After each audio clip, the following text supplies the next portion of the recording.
السلام علیکم دوستو، کیسے امید کرتا ہوں کہ آپ سب خیریت سے ہوں گے۔ دوستو اس ویڈیو کے اندر آپ دوستوں کو بتانے والا ہوں اس وقت انڈین میڈیا کیا کہتی ہے۔ پاکستان بمقابلہ آسٹریلیا، یہ میچ 11 نومبر کو کھیلا جائے گا۔ پاکستانی وقت کے مطابق یہ میچ رات کے 7 بجے کھیلا جائے گا۔ اس میچ کے حوالے سے انڈین میڈیا پاکستان کے بارے میں کیا کہتی ہے، کیا پاکستان کرکٹ ٹیم پہلا سیمی فائنل میچ جیت پائے گی یا نہیں، اس حوالے سے آپ دوستوں کو مکمل تفصیل بتانے والا ہوں۔ دوستو اس سے پہلے اس ویڈیو کو لائک کریں، چینل کو سبسکرائب کریں، بیل آئیکن دبا کر آل پر لازمی کلک کر دینا ہے۔ تو دوستو بڑھتا ہوں ویڈیو کی جانب اور آپ دوستوں کو بتاتا ہوں اس حوالے سے مکمل تفصیل۔ دوستو اس وقت انڈین میڈیا حیران ہے کہ Pakistan cricket team T20 world cup 2021 میں انڈیا سے بھی میچ جیت گئی تھی، جبکہ نیوزی لینڈ سے بھی اور افغانستان سے بھی نمبیبیا کے خلاف جتنی بھی میچز ہوئے ہیں پاکستان کرکٹ ٹیم نے سب کے سب میچز جیت لیے ہیں۔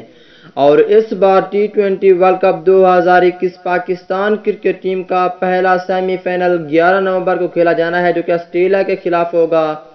یہ پاکستانی وقت کے مطابق رات کے 7 بجے شروع ہوگا۔ دوستو اس وقت انڈین میڈیا کا یہ کہنا ہے کہ پاکستان کرکٹ ٹیم جو ہے وہ زیادہ تیز ہے اور پاکستان کرکٹ ٹیم یہ پہلا semi final Australia cricket team کو ہرا بھی سکتی ہے۔ اور اس حوالے سے آپ بھی ایک پیارا سا کمنٹس لازمی کریں۔